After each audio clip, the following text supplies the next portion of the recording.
आचार्यान् प्रणमामि मुहुर्मुहुः यदनुग्रहतो जन्तुः सर्वदुःखातिगो भवेत् तमहं सर्वदा वन्दे श्रीमद्वल्लभनन्दनम् अज्ञानतिमिरान्धस्य ज्ञानाञ्जनशलाकया चक्षुरुन्मीलितं येन तस्मै श्रीगुरवे नमः। नमामि हृदये शेषे लीलाक्षीराब्धिशाय लक्ष्मीसहस्रलीलाभिः सेव्यमानं कलानिधिम् चतुर्भिश्च चतुर्भिश्च चतुर्भिश्चतुर्भिस्तथा षड्भिर्विराजिते योऽसौ पञ्चधा हृदये मम। आचार्यवाच प्रणमामि भाष्य निबंध सुबोधिनी स्था इतराश्चाय हस्ता मत्स्वान्तागत्य कृपार्थदास्ता मदीय वाचां रचयन्तु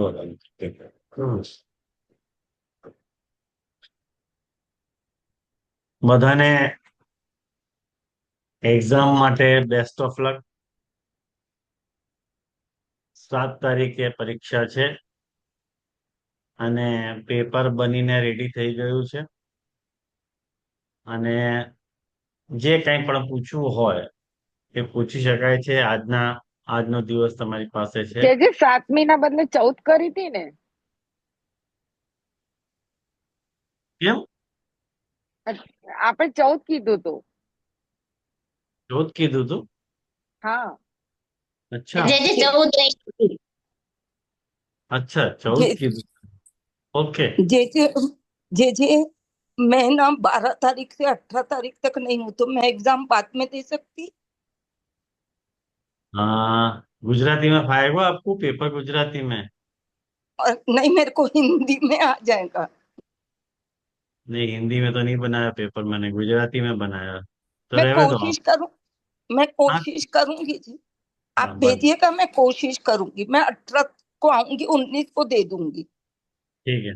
चले, ठीक है। हाँ, जय धन्यवाद, जय दंडोत प्रणाम।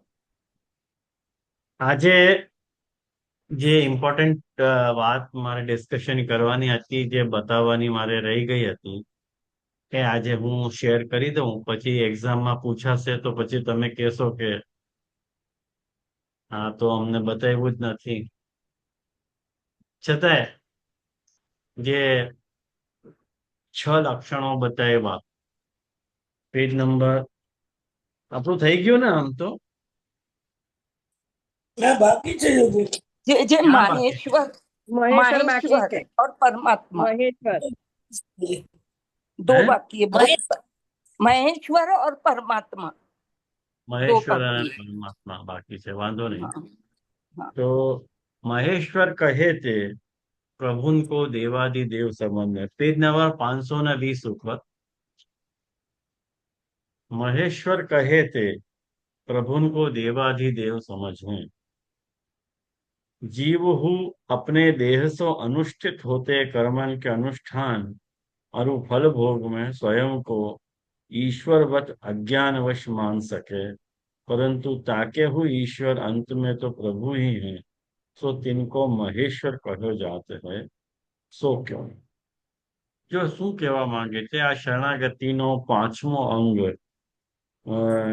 જે આપણે જોઈ ગયા, જે 5મો અંગ હતો ને, આપણે બતાવવામાં આવ્યું હતું કે ઇન્દ્રિયોની વિષયાશક્તિ, મન, બુદ્ધિ, અહંકાર, ચિત્ત અને આત્મા, આ ષડવિધ વાત સમજાવવામાં આવી હતી કે પંચશ્લોકીમાં આ વાત સમજાવવામાં આવી છે। એના સંદર્ભમાં આ જે 5મું છે એ આ એકચ્યુઅલી અહંકારની વાત, ચોથી વાત અહીંયા આવી રહી છે અહંકારની। ચિત્તની ચોથામાં વાત, આ અહંકારની વાત 5મામાં અને 5માની વાત ચોથામાં આવી ગઈ। એ વાત તમને ખ્યાલ હશે કારણ કે આપણે બધું ભણી લીધું છે। તો મહેશ્વર કહેવાથી શું થાય છે? મહેશ્વરથી શું કહેવા માંગી રહ્યા છે? કેવા કે પ્રભુને દેવાધિદેવ સમજવા। દેવાધિદેવ સમજવાનો અર્થ શું?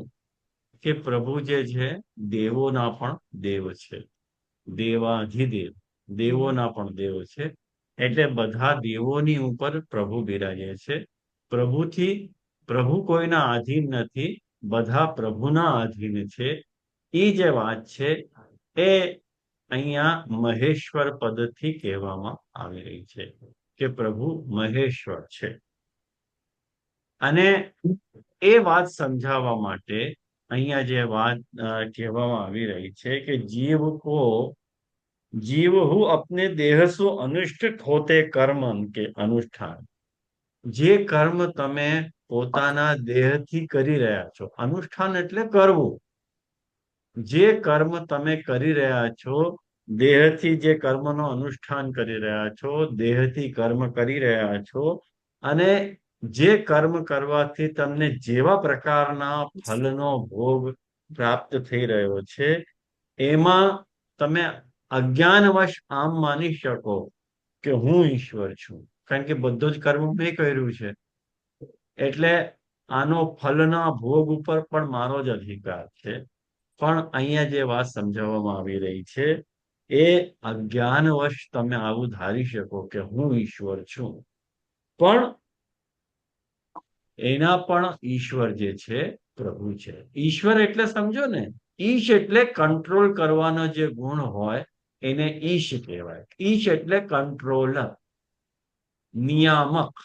અને એ નિયામક કરવા વાળાઓમાં જે સૌથી સર્વશ્રેષ્ઠ હોય એને ઈશ્વર કહેવામાં આવે. ખ્યાલમાં આવ્યું ને? તો ताके हुए ईश्वर अंत में तो प्रभु है तिनको महेश्वर कहे जाते. એટલા માટે પ્રભુને આપણે ત્યાં આપણે મહેશ્વર કહીએ છીએ કે પ્રભુ મહેશ્વર છે, બધા ઈશ્વરોના ઈશ્વર છે. જેટલા પણ ઈશ્વરો આ દુનિયામાં છે એ બધા જ ઈશ્વરોના ઈશ્વર પ્રભુ છે. આપણે ત્યાં પદમાં પણ આવે છે કે नंद भवन को भूषण माई, नंद भवन को भूषण माई. कि મને જો એ પદમાં એ વાત કહેવામાં આવે છે કે આ નંદ ભવનનો ભૂષણ છે, બધા દેવોનો દેવ છે, એ બધી વાત એ પદમાં કહેવામાં આવી છે. શા માટે તમે આવું કહી રહ્યા છો કે પ્રભુ મહેશ્વર છે? કારણ કે ગીતાજીમાં ભગવાન પોતે આ વાતને કન્ફેસ કરી રહ્યા છે, આજ્ઞા કરે છે કે ઈશ્વરો અહમ. આ જુઓ તમે, તમારી ગીતાજી તમારી પાસે હોય તો ગીતાના 16મા અધ્યાયનું 4થું શ્લોક છે. ગીતા તમે ઓપન કરો, 16મો અધ્યાય કાઢો અને 16મા અધ્યાયનું 4થા શ્લોકમાં આ વાત કહેવામાં આવી રહી છે કે 14મા શ્લોકમાં, સોરી, ચોથા નહીં, 14મા શ્લોકમાં આ વાત કહેવામાં આવી રહી છે કે ઈશ્વરો અહમ અહમ ભોગી સિદ્ધોહમ બલવાન સુખી. એટલે આ એનાથી એક શ્લોક પહેલા 13મા શ્લોકમાં ઠાકોરજી પોતે જે આસુરી પ્રકૃતિ વાળા જીવો હોય છે ને, જેમની પ્રકૃતિ આસુરી છે, એ લોકોના મનોરથો કેવા હોય એનું વર્ણન ઠાકોરજી પોતે પોતાના શબ્દોમાં કરી રહ્યા છે. કે ઠાકોરજી કહે છે કે ઈશ્વરો અહમ અહમ ભોગી. જે આમ માને છે, શું માને છે? કે હું ઈશ્વર છું, ભોગી છું, એ ઈશ્વરનો ભોગ કરનાર હું છું, જે એમ માને છે. અહમ સિદ્ધ, હું બધી સિદ્ધિઓથી યુક્ત છું, હું સિદ્ધ પુરુષ છું, અને બલવાન છું અને સુખી છું. તો જે આવી વાતો કરે છે અને આગળ ઠાકોરજી આજ્ઞા કરે છે કે જે આમ માને છે કે આઢ્ય અભિજનવાન અસ્મિ, કે હું બહુ ધની માણસ છું, રિચ માણસ છું, અને મોટા કુટુંબ વાળો માણસ છું. મયા સદૃશ અન્ય ક અસ્તિ, મારી સમાન બીજો કોણ હોઈ શકે? હું યજ્ઞ કરીશ, હું દાન આપીશ. આવા પ્રકારથી અજ્ઞાનથી મોહિત રહીને, અનેક પ્રકારથી ભ્રમિત ચિત્ત વાળો થઈને, મોહરૂપ જાળથી સમાવિષ્ટ છે, અત્યંત આસક્ત છે, એ મહાન અપવિત્ર હોય છે. ઠાકોરજી આમ આજ્ઞા કરે છે કે આ વચનના અનુસાર देहसो अनुष्ठित होते कर्म अरु तिनके फलोपभोग में अपने स्वातंत्र के ऊपर महेश्वर के सामने अपने अहंकार को विनम्र करवेसु कार्पण्य रूप आश्रय भाव दृढ़ करी सिद्ध होते. જે પાંચમા પ્રકારની શરણાગતિ હતી કે છઠ્ઠા પ્રકારની કે કાર્પણ્ય, કે જે દીનતા તમારામાં હોવી જોઈએ, એ અહંકારની બરોબર સામે દીનતા આવી રહી છે. કે અહંકારથી જે તમારામાં એવો અહંકાર પનપી રહ્યો છે કે હું જ બધું કરું છું, એના અપોઝમાં તમારામાં દીનતા આવે. ક્યારે આવશે? કે જ્યારે તમે પોતાનો અહંકારને વિનમ્ર કરશો અને એમ માનશો કે નહીં, હું બધું કઈ નથી કરતો, બધું તો પ્રભુ કરે છે. આ બે બહુ પ્રસિદ્ધ આપણે ત્યાં યુટ્યુબ ઉપર મેં સાંભળ્યું હતું, એક ભજન સાંભળ્યું હતું કે પ્રભુ આપકી કૃપા સે સબ કામ હો રહા હૈ, કરતે હો તુમ કન્હૈયા મેરા નામ હો રહા હૈ. તો એ જે વાત છે ને, એ મહેશ્વરને સૂટ કરે છે કે તમે આવી રીતે તમારે માનવાનું કે હું કઈ નથી કરતો, પ્રભુ મારાથી કરાવડાવે છે બધું. એવી રીતે તમારે તમારા અહંકારને વિનમ્ર બનાવવું જોઈએ. અને જો તમે આવી રીતે વિનમ્ર બનાવશો તો તમને કાર્પણ્ય સિદ્ધ થશે. કાર્પણ્ય એટલે દીનતા.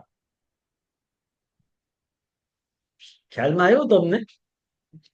અને એના પછી છેલ્લું જે છે પરમાત્મા.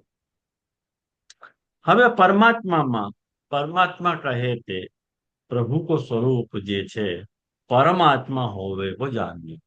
પ્રભુ કેવા છે? પરમાત્મા છે. પરમ એટલે સર્વોચ્ચ, સર્વોત્તમ, જે બધાની અંદર બિરાજમાન હોય એ પરમાત્મા છે.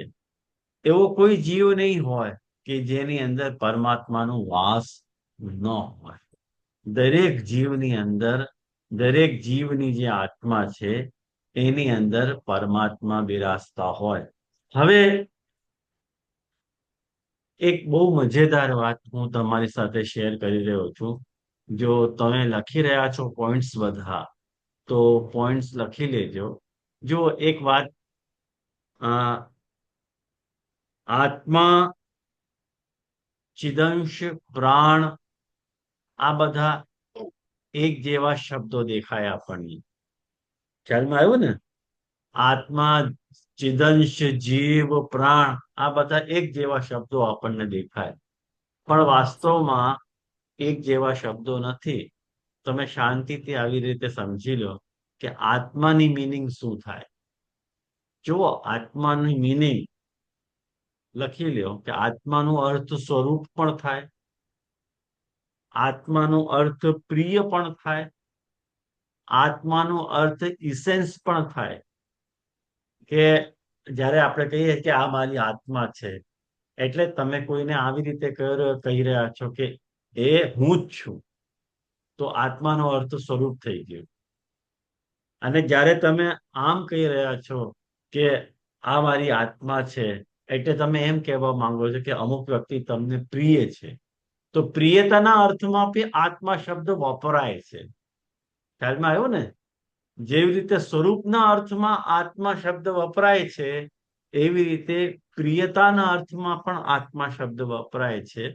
અને કોઈ તત્વના અર્થમાં પણ કોઈ આત્મા શબ્દ વપરાય છે કે આ મારી આત્મા છે. જે વસ્તુ તમને બહુ ગમતી હોય, દાખલા તરીકે તમને તમારો મોબાઈલ બહુ ગમતો હોય, તો તમે કહો આ મારી આત્મા છે, એમ આમ પણ તમે કહી શકો. એટલે એ અર્થમાં પણ, ઇસેન્સના અર્થમાં, સ્વરૂપના અર્થમાં અને પ્રિયતાના અર્થમાં પણ આત્મા શબ્દ વપરાતો હોય, પણ આપણે ત્યાં આત્મા શબ્દ જે અર્થમાં વપરાય છે એ એનો પારિભાષિક અર્થ છે ચિદંશ. ખ્યાલમાં આવ્યું તમને? ચિદંશ આપણે શું ત્યાં હા રિપીટ કરો જીજી. આપણે ત્યાં આત્માનો આત્મા જે અર્થમાં આપણે ત્યાં આત્મા શબ્દ વપરાય છે એ આત્માનો પારિભાષિક અર્થ છે ચિદંશ.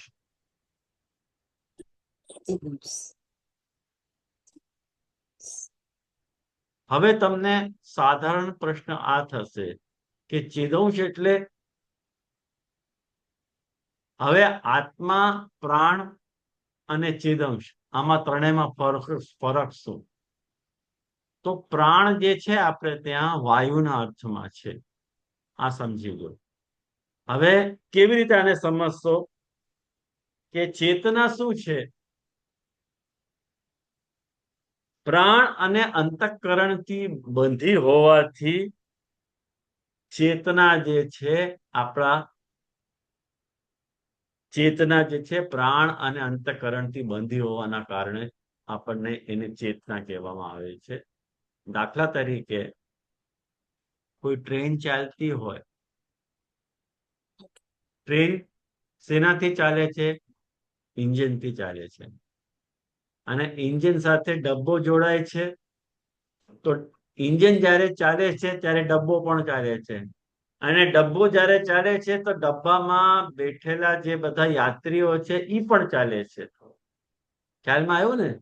એવી જ રીતે આ ટ્રેન જે છે, ઇન્જિન જે છે એ દેહની માફક છે,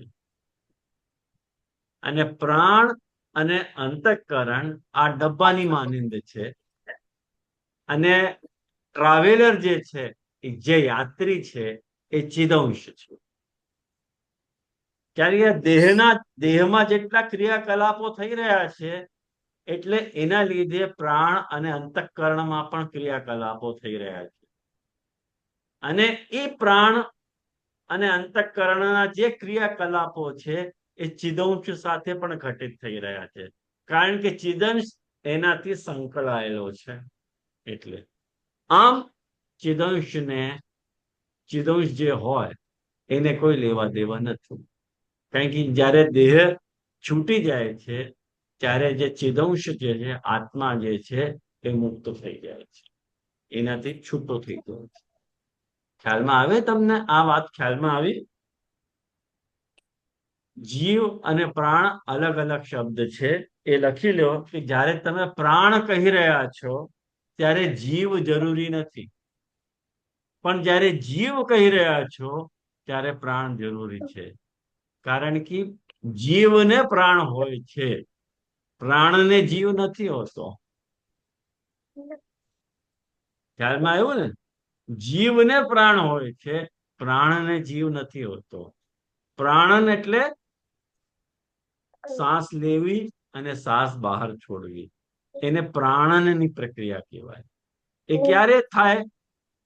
કે જ્યારે તમે જીવ છો, એટલે તમારામાં પ્રાણ અને અંતઃકરણ દેહથી જ્યારે બંધાયા ત્યારે તમે જીવ કહેવાયા. આ વાત સમજમાં આવી તમારે કે ન આવી?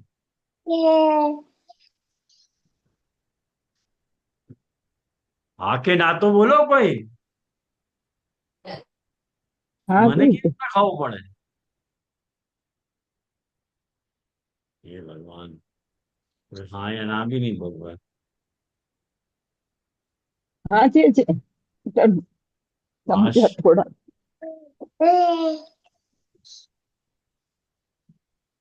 अच्छा ठीक है. હા, તો એવી રીતે અહીંયા જે છે જુઓ, જીવ, ચેતના, પ્રાણ આ બધા એક જેવા શબ્દ છે પણ એક જેવા નથી. આત્મા આપણે ત્યાં પારિભાષિક શબ્દ, જ્યારે તમારે આમ કેવું હોય, પ્રભુના રેફરન્સમાં કેવું હોય તો તમારે આત્મા કેવું પડશે, અને જ્યારે તમારા રેફરન્સમાં તમારે વાત કરવાની હોય ત્યારે આત્માને આપણે જીવ કહીશું. આ વાત ખ્યાલમાં આવે છે કે નથી આવતી, કે અઘરી લાગે છે? વાંધો નહીં, અઘરી લાગતી હોય તો કોઈ પૂછતું નથી તો શા માટે હું વધારે એક્સપ્લેન કરું. ચાલો હવે આગળ વધીએ.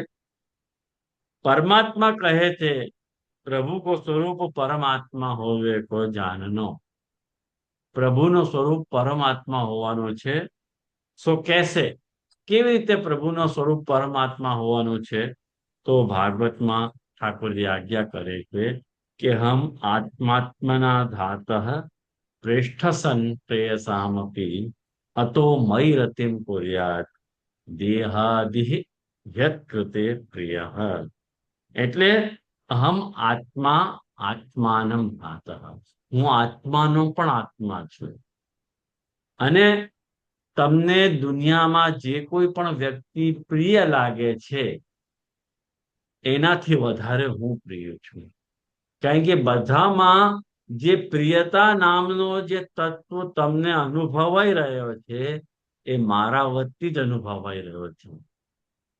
હું જ બધામાં પ્રિયતા, પ્રિયતા બધાને મને પ્રવાહિત કરી રહ્યો છું. એટલે હું વધારેમાં સૌથી વધારે શ્રેષ્ઠ પ્રિયતામ આપી, પ્રિયમાં પ્રિય વ્યક્તિ હું જ છું. એટલે મારાથી રતિ કરો એમ ઠાકોરજી આજ્ઞા કરે.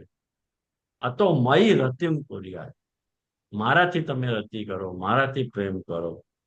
તો જેવી રીતે એક વાત કરો કે દેહદી પ્રિયતા કો મૂल जैसे आत्मा के प्रिय होवे में है, तैसे ही जीवात्मा के प्रिय होवे को मूल परमात्मा के प्रिय में होता है. જેવી રીતે તમને દેહ શા માટે પ્રિય લાગે છે? કારણ કે તમને આત્મા પ્રિય લાગે છે. ખ્યાલમાં આવ્યો ને? આ દેહમાં આત્મા રહે છે અને એ આત્મામાં પરમાત્મા વાસ કરે છે. એ આપણી જે આત્મા છે એ આત્મા ઓલા પરમાત્માની દેહ છે.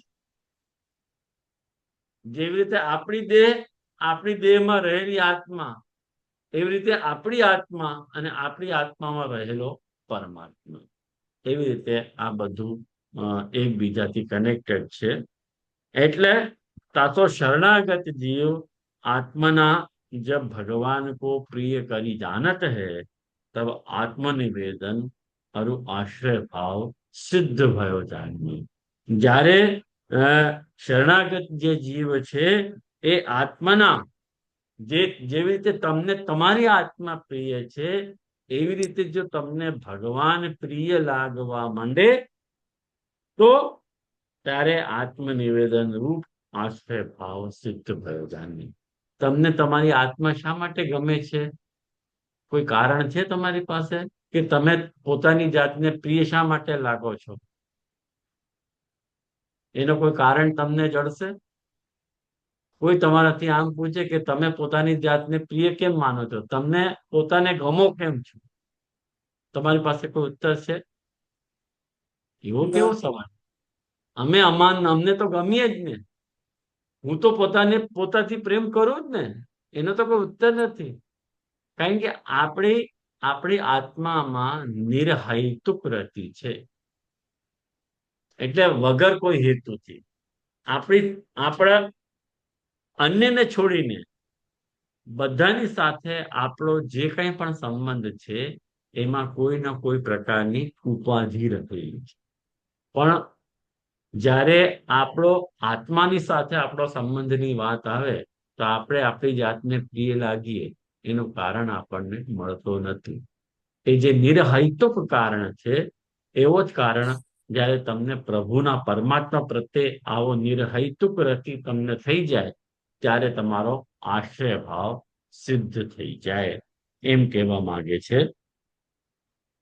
यह शरणागति के अंतर्भूत आत्मनिवेदन को भक्ति भाव अंतर्भूत आत्मनिवेदन से पृथक जाने. क्यों?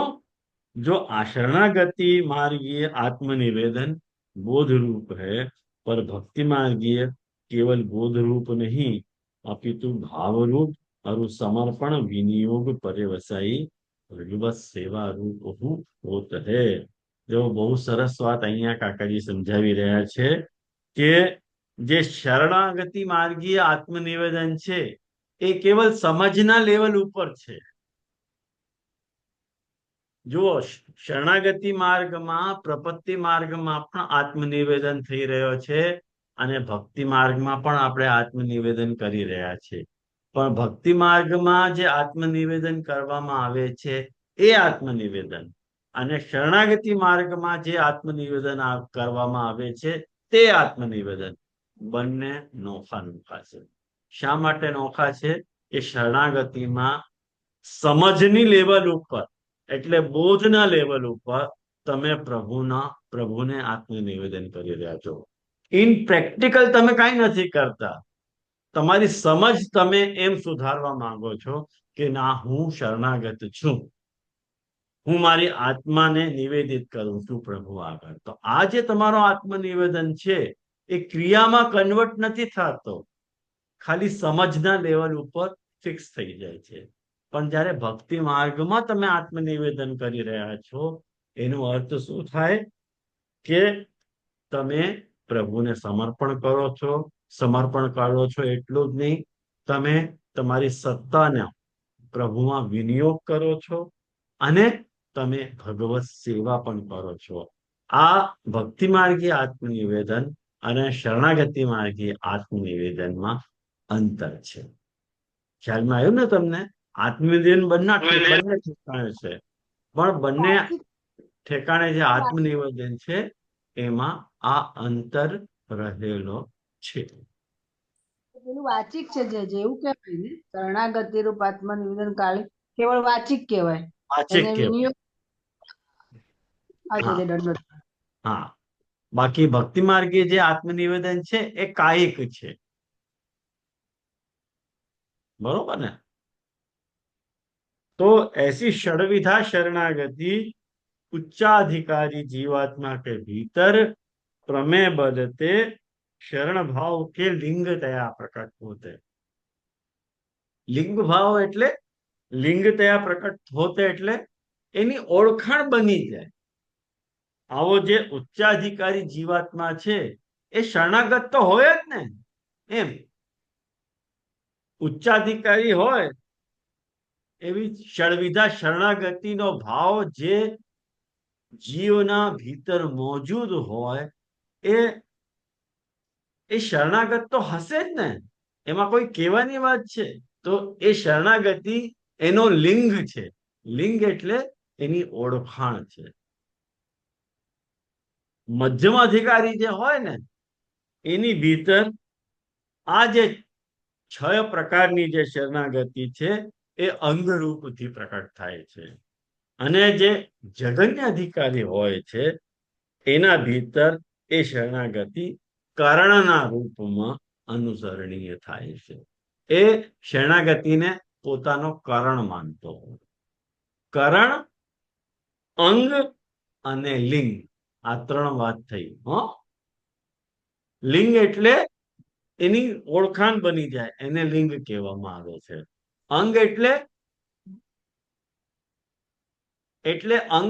સાથે જ છે. જેવી રીતે હાથ મારો અંગ છે, પગ મારો અંગ છે, એવી રીતે શરણાગતિ એનો અંગ છે. અને જ્યારે તમે કહી રહ્યા છો કે કરણ, તો કરણ જે છે લિંગ નથી, કરણ જે છે અંગ નથી. કરણ એટલે તમે ચાહો, ઈચ્છા કરો તો શરણાગતિનો ઉપયોગ કરો, નહીતર નહીં. જેવી રીતે મારે લખવું હોય તો મારે પેન હાથમાં લેવી પડે. મારે લખવું નથી તો આ પેનને મેં મૂકી દીધી. તો એનો અર્થ શું થાય? કરણ થાય. તો કનિષ્ઠ અધિકારી શું કરે છે કે દર વખતે શરણાગતિની ભાવના એના અંદર વિકસિત થતી નથી. એને જ્યારે જરૂરત પડે ત્યારે એ શરણાગત થાય. તો શરણાગતિને એ કરણ માને છે. પણ જેના સ્વભાવમાં પ્રભુને શરણાગત થવાનું લખ્યું છે એ તો ઉત્તમાધિકારી છે. એ શરણાગતિ એનો લિંગ બની જાય છે, એની ઓળખાણ બની જાય છે કે એ શરણાગત છે. આ ઉત્તમાધિકારી છે એટલે શરણાગત તો હશે જ. અને જે મધ્યમાધિકારી છે એ શરણાગતિને પોતાના ભક્તિનો અંગ બનાવવાનો પ્રયાસ કરે છે. કારણ કે શરણાગતિ વગર કરવામાં આવતી જે ભક્તિ છે એ અપંગ છે, પૂર્ણ નથી. જે રીતે હાથ ન હોય, પગ ન હોય તો મને કેવું લાગે, એવી રીતે શરણાગતિ વગર એવું લાગે એ જીવને. એના સ્વભાવમાં નથી, પણ એ પ્રયાસ કરી રહ્યો છે કે હું શરણાગતિને પોતાનો લિંગ બનાવું. તો આવી રીતે આ આખો પંચશ્લોકી ગ્રંથનો અધ્યયન આપણે કર્યો.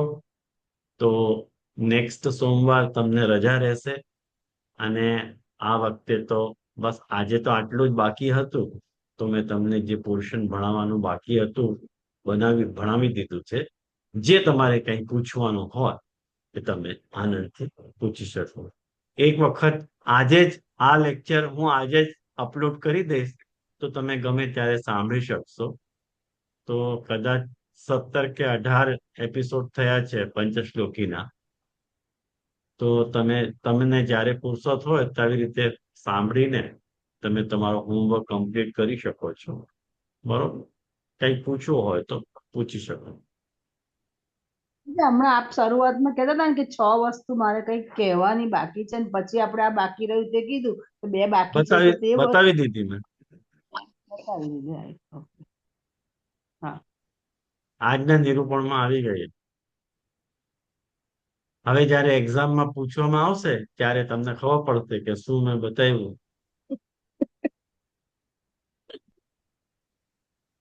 जे दंडवत प्रणाम। हाँ, जे मैंने रिकॉर्डिंग सुनी उसमें से मेरे को थोड़ा सा जैसे ये डाउट है। मेरे बुक में वो 522 पेज पे है, जैसे दूसरे कच्छुक पाखंडी लोग ऐसो हु विधान करत है, वो वित्तजा और तनुजा के इसमें जो था, अच्छा, तो ये मुझे थोड़ा सा समझा। मेरे बुक में 522 पेज है दीदी। ये थर्ड श्लोक है ना, अनुकले कला विष्णु, उसके हाँ रिलेटेड है। कच्छुक पाखंडी लोग यहाँ वहाँ कांड तांडव करत है। हाँ हाँ हाँ, तो यहाँ में क्या हाँ, पूछना है आपको? तो वो मुझे नहीं समझा कि ब्रह्म संबंध लेवे के पश्चात अहमता ममता तो रखनी उचित नहीं, वो तो समझ गया। लेकिन गोस्वामी बालकन को धन अरु कहाँ वैष्णव को धन, ये थोड़ा सा मेरे को समझा नहीं जो काहे थे। देखो मैं समझाऊं. हाँ कछुक पाखंडी लोग अकांड तांडव करते हैं, जो या श्लोक में अनुकूल जे पत्नी आदि ते भगवत सेवा कराई लेवे की छूट श्री महाप्रभु जी ने दीनी है. हाँ, तो मने कुछ लोग ऐसे हैं जो अकांड तांडव कर, अकांड तांडव मतलब जो बात महाप्रभु जी ने बताई नहीं है, उसके बापू भी अगेंस्ट। बीच में घुसा के अपनी बात कहते होंगे. क्या कह रहे हैं कि जो अनुकूल तुम्हारे यदि पत्नी वगैरह जो सेवा में अनुकूल हैं, तो उनको भगवत सेवा करा लेने की छूट महाप्रभु जी ने दी नहीं है. वो तो सच्ची बात है, महाप्रभु जी ने दी नहीं है. अभी लोग क्या कर रहे हैं, यालिए यासु ये सिद्ध हो रहा है कि जो पति अथवा पिता के वित्त को लेके पत्नी अथवा पुत्र आप अपने तनु ते देह ते भगवत सेवा करत हो, तमे सिद्धांत मुक्ति वाली की तनुजा तनु वित्तजा सेवा की आज्ञा को लेश मात्र बाध होत नहीं. तासो कहा सिद्ध भयो कि जैसे पति की वित्त जाते पत्नी की तनुजा सेवा में सिद्धांत बाध नहीं, तैसे ही विष्णु की वित्त जात सेवा में गोस्वामी बालकन की तनुजा सेवा में कोई सिद्धांत बाध मानना नहीं. मने कुछ लोग ऐसी बात फैलावे हैं कि जैसे परिवार में कोई पति होवे और कोई पत्नी होवे, बराबर, कोई पति होवे कोई पत्नी होवे, तो यदि पत्नी अब जा द्रव्य सु भगवत सेवा कर रही है, वो पति के द्रव्य सु सेवा कर रही है, तो क्या बाकी तनुजा सेवा को वित्तजा सेवा को बाद आएगो? माने वित्तजा तो माने नहीं करी, वित्तजा कौन ने करी? तो के पति ने करी. और तनुजा कौन ने करी? पत्नी ने पत्नी करी. ने। तो वाकई वित्तजा सेवा को बात महाप्रभु जी कहने के तनु वित्तजा अपनी होनी चाहिए. तो हाँ, पत्नी को तो खाली तन लगो, वित्त नहीं लगो. वित्त कौन हाँ, को लगो? वाकई पति पति का। को लगो. और पति तो भगवत सेवा कर नहीं रहे है, तब भी सिद्धांत मुक्तावली ये कह रही है कि तुम्हारी तनु वित्तजा को बाध नहीं होएगो। क्यों नहीं होएगो? कारण कि वो तुम्हारो ही है। तुम्हारे पति ने करो कि तुम नहीं करो, वो तुम्हारा गिनो जाएगा। ऐसे ही बिल्कुल वाही ढंग से जैसे ही पति की वित्त जाते पत्नी की तनुजा सेवा में सिद्धांत बाध नहीं, तैसे ही वैष्णव की वित्त जाते गोस्वामी बालकन की तनुजा सेवा में कोई सिद्धांत बाध मानो नहीं। यूं कह रहे हैं कि जैसे पत्नी पति वित्त देवे तो पत्नी की हाँ तनुजा सेवा खंडित नहीं हुआ है, ऐसे ही वैष्णव यदि वित्त देवे तो बालकन की तनुजा सेवा खंडित नहीं होवे, वहां में बाध नहीं आवे। ऐसो ये अकांड तांडव है। ये आवाज नहीं गड़बड़ आ रही घोटाला की, ये गड़बड़ घोटाला की बात है। ता मुझे ये आवाज नहीं जानो आई लास्ट सेंटेंस। है। लास्ट सेंटेंस आवाज नहीं आया था। हाँ, आवाज नहीं आई। मैंने हाँ जैसे एक बात समझो कि जैसे पत्नी जो है तनुजा सेवा कर रही है और पति वाको वैष्णव नहीं है, लेकिन वो विद्या यदि जा पैसा सु जो पैसा पति वकु दे रहा है वह पैसा सु पत्नी तनुजा सेवा ठाकुर जी की कर रही है। ओके, तो बाकी तनुजा सेवा को बाध नहीं आयो, बाकी मानी जाएगी तनुजा सेवा। मान भले गया। वाने हाँ वित्त नहीं वापरे तब भी क्यों नहीं क्यों मानी जाएगी? कारण कि पति को वित्त वाको ही वित्त। ठीक बात। ख्याल में आया ना? ऐसे ही कोई यूं कह रहे है कि वैष्णव जैसे बालकन को ठाकुर जी की सेवा के लिए पैसा दे में पतिवत, तो गोस्वामी बालकन की जो तनुजा सेवा है अपने घर में जो तनुजा सेवा कर रहे हैं उनकी तनुजा सेवा बाधित नहीं हो रहे है, यूं कह रहे हैं। ये अकांड तांडव है। अच्छा ये अकांता है। ये अकांड तांडव है कि ये पॉसिबल नहीं है, गलत बात कर रहे हाँ हो। क्यों गलत गलत है। बात है? वहां सिद्धांत लागू हो गया परिवार में पति पत्नी के बीच, और गोस्वामी बालकन के और वैष्णव के बीच में लागू नहीं हो को आपको कारण का। तो वो कारण यहाँ समझा रहे हैं कि विभाजन।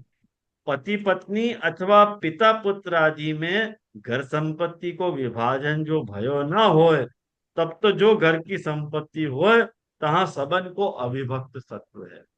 भाई जब तक डिवाइड नहीं भई है घर की संपत्ति तो सबकी है ना, सबकी है। वो हाँ पति की भी है पत्नी की भी है और पुत्र की भी वो संपत्ति है। और तासो पति किंवा पिता के द्रव्य ते पत्नी किंवा संतति भगवत सेवा करत हो तो हमें लेन देन को व्यवहार भयो मान्यो जाते, तो हमें लेन देन थोड़ी होएगा। जो चीज मेरी है वो चीज मेरे पति की भी है, वो चीज मेरे बच्चा की भी है, तो हमें लेन देन क्या माना जाएगा? लेन देन कब माना जाए कि कोई दूसरे की चीज अपन वापरे, हाँ, तब वो लेन देन तो वापरा जाए।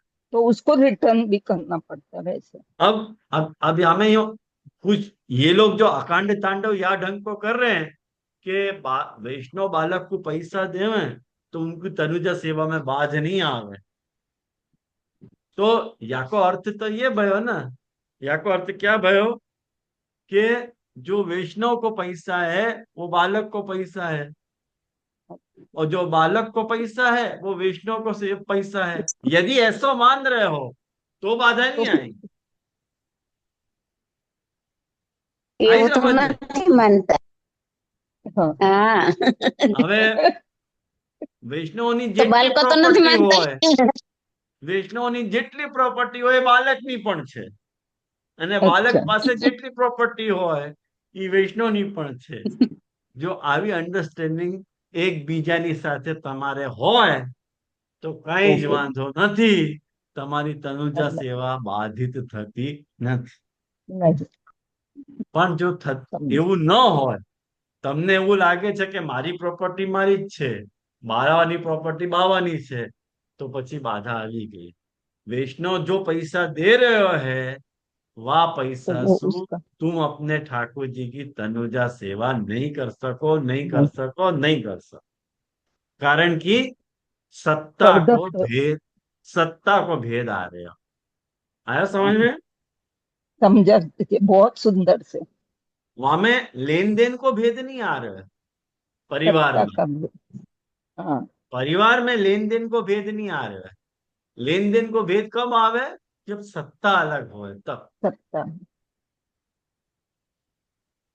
बहुत ध्यान में सुंदर से समझ आओ जी समझ। एक एक बात समझो।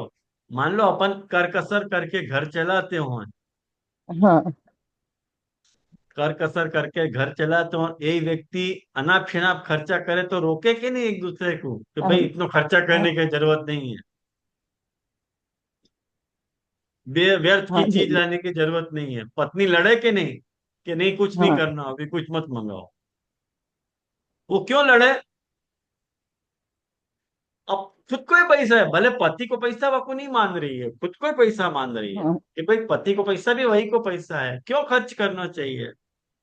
फालतू यदि वो पति के पैसा को अलग पैसा माने तो कितना भी खर्च किया, वाके वाको पेट क्यों दुखना चाहिए भाई? लेकिन वाको पेट दुखे है, क्यों दुखे है? कहें कि वो परिवार माने हैं या के लिए वो वही कोई पैसा है। ऐसे यदि वैष्णव को और बालक को परिवार एक दूसरे को अपनो सगो परिवार मानते हो तो फिर तो कथा फिर ठीक समाप्त है। हो गई।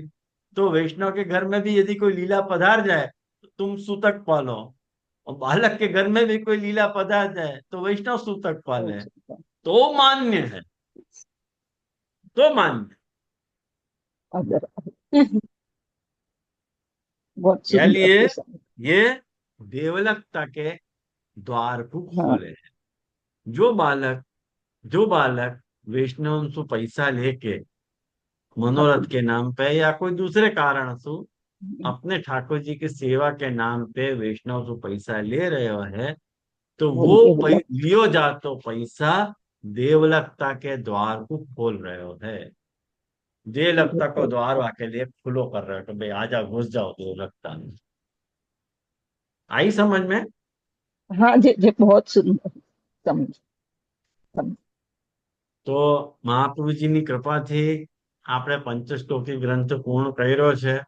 बहुत એનો મને सुंदर એનો મને બહુ આનંદ છે કે મહાપ્રભુજીની કૃપાથી આપણો આ ગ્રંથ પૂર્ણ થયો, અને આના પછી આપણે શિક્ષા શ્લોકી ગ્રંથ પ્રારંભ કરીશું। પણ અ, 14 તારીખે 14 તારીખ સુધી તમને રજા છે, 14 દિવસનું વેકેશન આપું છું। 14 દિવસમાં આમાં અક્ષર ટુ અક્ષર વાંચી જજો। મેં એમાંથી જ પૂછ્યું છે, બહારથી કાંઈ નથી પૂછ્યું, એટલી તમને બાંહેધરી આપું છું। તો જે એવરનોટ આમાંથી લખવું પડશે, જે એવરનોટ ડાઉનલોડ કરીને લખવું પડશે આન્સર? એવરનોટ તમે ડાઉનલોડ ન કરો તો ટેક્સ્ટ પેડ ડાઉન કરી લો તોય ચાલશે। એક ટેક્સ્ટ પેડ આવે છે ને, એપ્લિકેશન, ટેક્સ્ટ પેડ ની એપ્લિકેશન આવે છે, એમાં अच्छा પણ લખીને મને મોકલી દેશો ને તોય ચાલશે। પણ ફોટો લઈને નહીં મોકલતા, બસ એ વાત છે। टेक्स्ट કઈ ફોટોને એનલાર્જ કરીને પછી ચેક કરવામાં બહુ વાંધો આવે છે। આવી કારણ કે રીતે જે હા એવરનોટ એવરનોટ, થી નથી ફાવતું, એવરનોટ થી કરતા અમને એટલે. એ જ કહું છું ને। ટેક્સ્ટ પેડ તમે વોટ્સઅપમાં કેવી રીતે લખો છો, વોટ્સઅપમાં કેવી રીતે લખો છો એવી રીતે લખીને મને મોકલાવી દો, એવી રીતે પણ ચાલશે।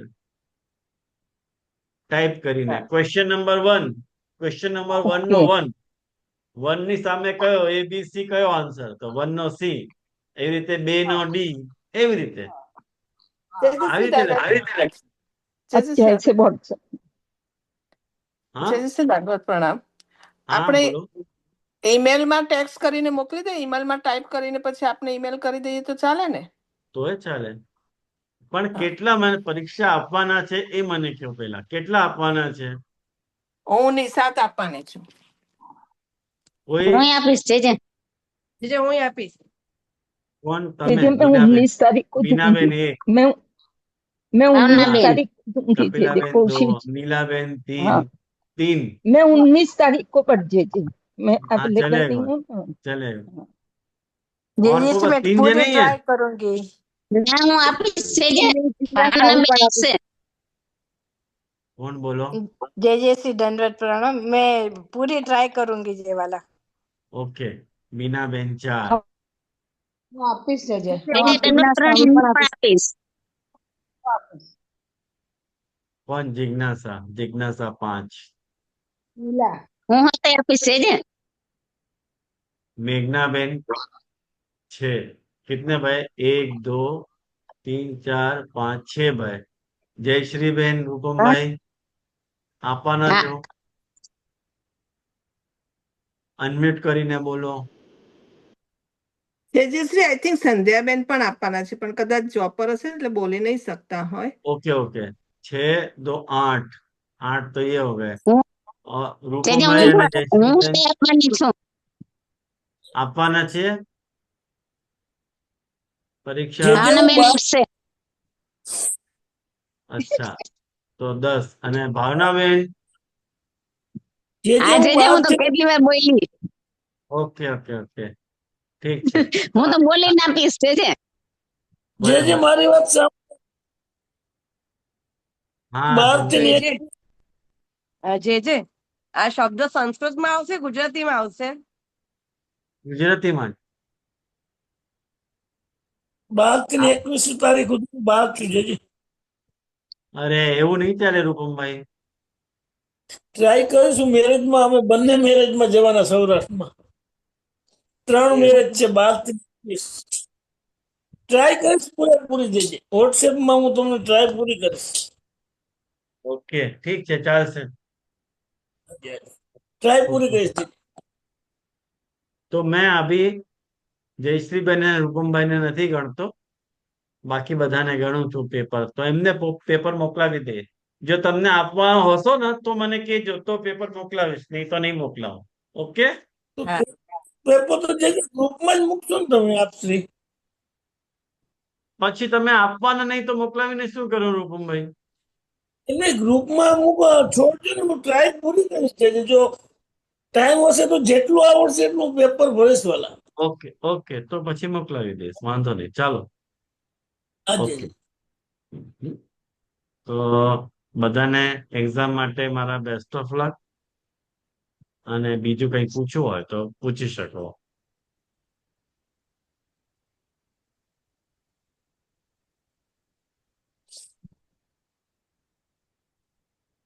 વાંધો નહીં, તો આશ્રયનો પદ કરીએ। હાજી જમીન ચરણન કેરો ભરોસો, જળવીન ચરણન કે શ્રી વલ્લભ નખ ચંદ્ર છટાવીન સબ જુગમાં જય અંધેરો ભરોસો, જળવીન ચરણન ગે